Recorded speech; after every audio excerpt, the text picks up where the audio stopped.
Healthy खाना खाँदा पनि पेट फुल्छ, यसको कारण फडम्याप हुन सक्छ।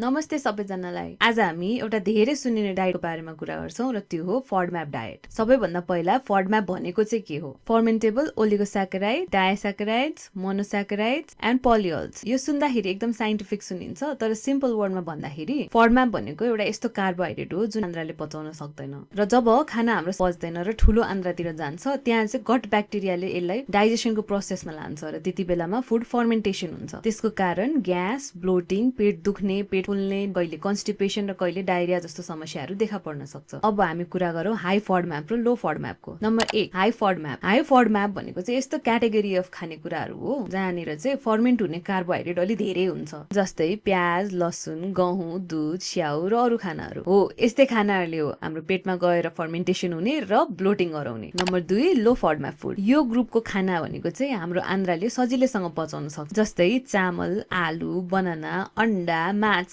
र अन्य। र यी खानेकुराहरू चाहिँ सामान्यतः आइबिएस भएको मानिसहरूमा पनि राम्रोसँग टलरेट हुन्छ। अब हामी कुरा गरौँ कुन खानेकुराले आफूलाई ट्रिगर गर्ने रहेछ र सिम्पटमहरू चाहिँ आउने रहेछ भनेर आफूले बुझ्न पर्छ र त्यो कसरी थाहा पाउने भन्दाखेरि नम्बर 1 मा फुड डायरी बनाउने। 1 हप्तासम्म आफूले के खाछु भनेर बिहानदेखि बेलुकासम्म नोट गर्नुहोस् र त्यसमा याद गर्नुहोस् कि हिजो पनि त्यही खानेकुराले गाह्रो भएको थियो, आज पनि त्यही खानेकुराले गाह्रो भएको थियो भने मेबी त्यो चाहिँ तपाईँको फुड ट्रिगर हुन सक्छ। र सेकेन्ड भनेको चाहिँ फुड लिस्ट पनि हेर्ने। हामीले अघि हाई फडम्याप र लो फडम्यापको कुरा गर्यौं। अब तपाईँले नर्मली घरमा खाने खानेकुराहरू चाहिँ हाई फडम्यापमा पर्छ कि लो फडम्यापमा पर्छ भनेर तपाईँले रिलायबल सोर्सबाट चाहिँ आफ्नो लिस्टहरू हेर्न सक्नुहुन्छ। अब त्यसको लागि हाई फडम्याप अर लो फडम्याप भनेर गुगल सर्च गर्नुभयो भने लिस्टहरू मजाले आउँछ, त्यसमा हेर्ने। तपाईँलाई एक्जाम्पल भन्छु, चना। अब हामीले नर्मली बिहान उठेर नेपाली खाजा हो चना खान्छौँ। अब चना खाएपछि मलाई पर्सनली यति पेट फुल्छ र यति ग्यास फर्म हुन्छ कि त्यो मलाई मात्रै थाहा छ हो। यसरी तपाईँले आफ्नो फुड अघि डायरीमा टिपेको फुड ट्रिगर र सोर्ससँग चाहिँ आफ्नो ट्याली गर्न सक्नुहुन्छ। र तेस्रो नम्बर हो एलिमिनेसन मेथड। तपाईँले नम्बर 1 मा फुड डायरी राख्नुभयो, केले ट्रिगर गर्दो रहेछ भनेर पनि हेर्नुभयो। नम्बर 2 मा भनेको फुड लिस्ट पनि हेर्नुभयो, त्यो खानेकुरा साँच्चै हाई फडम्यापमा पर्दो रहेछ कि लो फडम्यापमा पर्दो रहेछ भनेर पनि हेर्नुभयो। ट्रिगर गराउने नै फुड रहेछ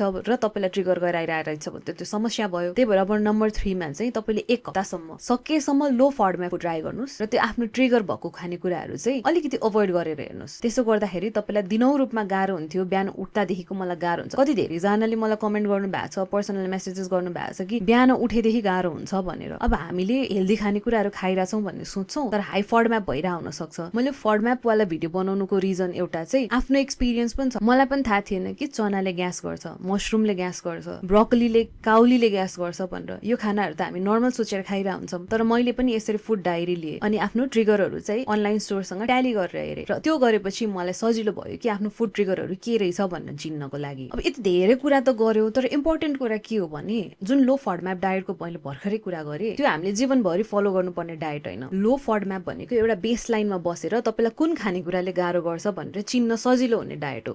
र यदि एकदम सिम्टोमेटिक हुनुहुन्छ भने तपाईँले सादा खाना खाएर आफ्नो सिम्टम्सलाई म्यानेज गर्नको लागि पनि हेल्प हुन्छ। र सबै हाई फडम्याप फुडहरू खराब पनि हुँदैनन्। कति अमाउन्टमा खाँदा चाहिँ आफूलाई सिम्टम्स आउँछ भनेर पनि याद गर्नुपर्छ, किनभने यो भनेको इन्डिभिजुअल डिफरेन्स हुन्छ। म आफूलाई पर्सनली 2 चम्मचदेखि 3 चम्मचसम्म दही खाँदा केही हुँदैन, तर अलिकति धेरै मात्रामा खायो भने मलाई डायरिया हुन्छ। हामीले आइबिएस को बारेमा कुरा गर्यौं, लो फडम्यापको बारेमा कुरा गर्यौं र अन्य पनि यही टपिकमा कुरा गर्दै जानेछौँ। तर हामीले आफ्नो गोल चाहिँ के हो भनेर बिर्सिनु हुँदैन। हाम्रो गोल भनेको हामीले सबै खानेकुराहरू लिस्टबाट हटाउने होइन कि आफूलाई ट्रिगर गर्ने खानेकुराहरू के रहेछ भनेर पत्ता लगाउने र आफ्नो बडीलाई के खानाले सुट गर्छ भनेर त्यो पत्ता लगाउने। यदि तपाईँलाई बारम्बार ग्यास हुन्छ, पेट फुल्छ, पेट दुख्छ र आइबिएस जस्तो समस्या देखा पर्छ भने यो लो फडम्याप डायटको अप्रोच एकचोटि फलो गरेर हेर्नु होला। मलाई पर्सनली कति धेरैजनाले सोध्नु भएको छ, मैले सबैजनाको मेसेज रिप्लाई गर्न त भ्याएको छैन, तर आफूले एउटा फुड डायरी बनाएर हेर्नुहोस् र कुन खानाले ट्रिगर गर्छ त्यो पत्ता लगाउनु र डाइट सुरु गर्न अगाडि आफ्नो डाक्टर वा डाइटिसियनको सल्लाह लिनु होला। हामीले यति कुरा याद गरौँ कि फडम्याप डाइट भनेको वेट लस डाइट होइन, यो गट सिम्टम कन्ट्रोल गर्ने डाइट हो। म आफू नर्स भएर पनि यति धेरै समस्या भोगिरहेको थिएँ र I was unknown about my symptoms. General पब्लिकलाई त झन् नलेज नहोला यो बारेमा भनेर मैले सानो एउटा प्रोजेक्टको रूपमा एउटा भिडियो बनाउन खोजेको थिएँ। हजुरहरूले त्यो भिडियोलाई यति अप्रिसिएट गरिदिनु भयो र गुड फिडब्याक्स दिनुभयो, यति धेरै कमेन्ट्सहरू दिनुभयो, आफ्नो एक्सपिरियन्सेस सेयर गर्नुभयो, त्यसले म एकदम धेरै मोटिभेटेड भएको छु। पछि पनि म यस्तै इस्युजमा भिडियो बनाउने छु भन्दै आजलाई बिदा हुन चाहन्छु। यदि हजुरहरूलाई आफ्नो ट्रिगर फुड थाहा छ भने तल कमेन्ट गर्नु होला। This is your gut health nurse. I see you in the next one.